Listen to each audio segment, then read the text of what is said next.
क्या किया है इमिग्रेशन ने कि उन्होंने करा है कि सबको एक समान एक प्लेटफॉर्म पे रखेंगे और हर एक बच्चे को उसको जेन्युइन टाइम देंगे उसके डॉक्यूमेंट्स को वेरीफाई करने के लिए। So that is capping and how it is going to effect you, which और countries are affected by this capping. क्योंकि कैपिंग से क्या है कि hi hello everyone, this is Chakit from VAC global education. आज का जो टाइम है वो ऑस्ट्रेलिया की हिस्ट्री में सबसे इम्पॉर्टेंट टाइम है, क्योंकि एक ऐसा मेजर ऑस्ट्रेलियन गवर्नमेंट लेने जा रही है जिससे कि आपका एडमिशन होगा या आपका वीज़ा आएगा। ये बहुत सारी चीज़ें इस चीज़ पे डिपेंड करती। क्या है ये चीज़? इसको बोलते हैं कैपिंग। कैपिंग एक नया मेजर है क्वालिटी सुधारने का, जो कि कनाडा ने किया स्टार्ट और ऑस्ट्रेलिया उसको कर रहा है फॉलो। इसमें कुछ यूनिवर्सिटीज़ को लिमिटेड सीट्स मिलेंगी जिसमें लिमिटेड बच्चे जाएंगे, और हो सकता है कि सिर्फ क्वालिटी बच्चे जाएं। तो आपको बहुत केयरफुल रहना है अपने वीज़ा फाइलिंग करते हुए। आपको ये मेक श्योर करना है कि आप यूनिवर्सिटी के एलिजिबिलिटी क्राइटेरिया को मीट करो,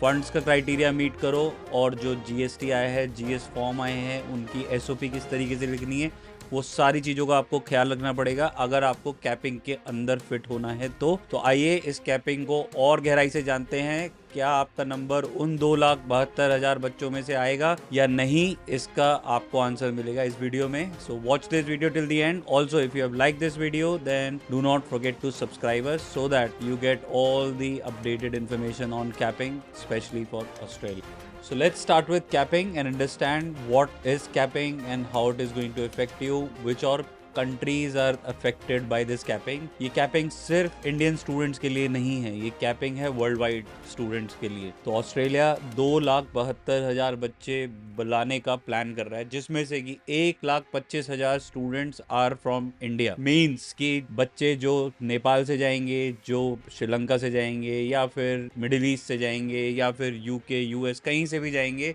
उनकी काउंटिंग इस 1,25,000 से अलग होगी। मीन्स कि इंडिया के बच्चों के अंदर वो क्वालिटी है जो ऑस्ट्रेलिया को चाहिए, अदरवाइज उनको ऑलमोस्ट 50% कोटा नहीं मिलना। एक हुई ये बहुत इंपॉर्टेंट बात। दूसरी इंपॉर्टेंट बात है कि किस तरीके से यूनिवर्सिटी की जो एलोकेशन है वो किस तरीके से डिसाइड होगी। ऑल्सो कि जो कैटेगराइजेशन थी पहले, जो वीजा प्रोसेसिंग थी, वो कैसे स्ट्रीमलाइन होगी कि हर किसी यूनिवर्सिटी को एक इक्वल अपॉर्चुनिटी मिले, हर एक बच्चे को एक इक्वल अपॉर्चुनिटी मिले, और अच्छे बच्चों को वीज़ा मिले जिनके पास जेन्युइन डॉक्यूमेंट्स हैं। तो इसके लिए हाई कमीशन ने क्या किया है कि 1,25,000 जो बच्चे आएंगे tentatively, this is from the sources. आज एक हाई कमीशन में मीटिंग होनी थी, जिस मीटिंग में डिसाइड होना था कि किस यूनिवर्सिटी को कितनी एलोकेशन मिलेगी। इसके मुताबिक जो टेंटेटिव प्लान है उसको आप स्क्रीन पे देख सकते हो यहाँ पर कि किस यूनिवर्सिटी को कितने बच्चे एलोकेट हो सकते हैं। Now this is again a tentative list. This is not 100% correct. This will be decided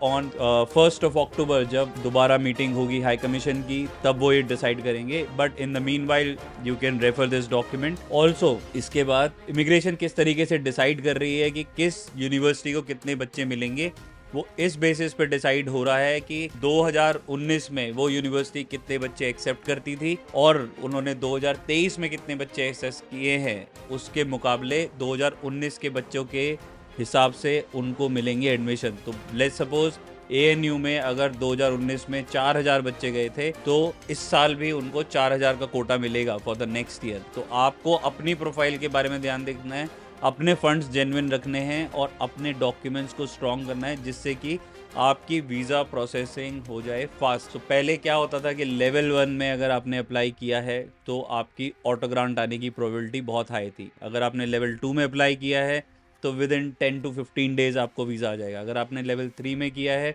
तो it can go up to 2 months. क्या किया है इमिग्रेशन ने कि उन्होंने करा है कि सबको एक समान एक प्लेटफॉर्म पे रखेंगे और हर एक बच्चे को उसको जेन्युइन टाइम देंगे उसके डॉक्यूमेंट्स को वेरीफाई करने के लिए, so that they can maintain high quality. तो टोटल टाइम है दैट इज 4 मंथ्स नाउ। और इसके बीच में जितनी अच्छी आपकी प्रोफाइल होगी, जितनी अच्छी आपकी SOP होगी, जितने अच्छे आपके मार्क्स होंगे, जितनी अच्छी आपकी यूनिवर्सिटी होगी, उतने ज़्यादा हाई चांसेस हैं कि आपका वीज़ा जल्दी आएगा। सो नाउ अब सवाल आता है कि किन बच्चों को मिलेगा वीज़ा। जनरली अभी जो हाई कमीशन की जो मीटिंग है which is scheduled for 1st और 2nd of October, जिसमें कि वो ये डिसाइड करेंगे कि इस कैपिंग को वो किस तरीके से आगे बढ़ाना चाहते हैं। क्या वो इसको सब्जेक्ट वाइज करेंगे कि आर्ट्स के बच्चों को इतना कोटा मिलेगा, साइंस के बच्चों को इतना मिलेगा और कॉमर्स वालों को इतना मिलेगा, या फिर वो लेवल पे डिसाइड करेंगे कि बैचलर्स को इतना मिलेगा, मास्टर्स को इतना मिलेगा या पीएचडी को इतना मिलेगा, या फिर वो इसको रीजनल बनाएंगे। सो इस पे अभी क्लैरिफिकेशन आना बाकी है। But in having said that, जिन बच्चों की प्रोफाइल अच्छी है, जिन्होंने अच्छे मार्क्स लिए हैं, जिन्होंने अच्छे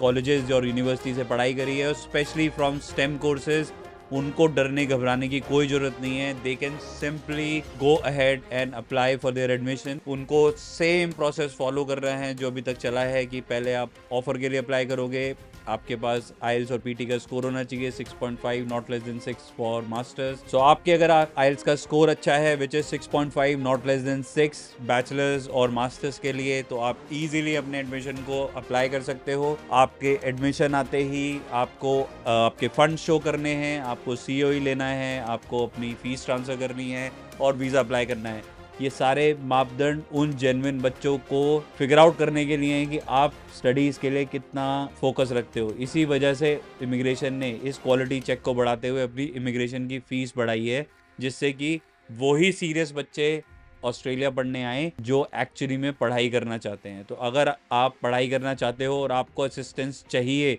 अपनी पढ़ाई में, अपने वीज़ा में, अपने फंड्स की क्लैरिफिकेशन चाहिए, तो आप हमारे साथ कांटेक्ट कर सकते हो। There is a link given in the description. Click that link, get in touch with us and will be more than happy to help you do your entire process. इसके अलावा जो एक और बहुत ही बर्निंग टॉपिक है वो है GS. GS के लिए अगर आपको इन्फॉर्मेशन चाहिए तो कमेंट सेक्शन में लिखो, और किसी टॉपिक के बारे में अगर आपको इन्फॉर्मेशन चाहिए जो कि इस वीडियो में कवर नहीं हुई है और आपके वो बर्निंग क्वेश्चन है, तो आप कमेंट में लिख सकते हैं, जिसका जवाब आपको नेक्स्ट 1 to 2 आवर्स में मिल जाएगा। और अगर आपको बहुत ही तेज़ी से अपने सवालों के जवाब चाहिए तो there is a link of WhatsApp in the description. Click that link, get in touch with us.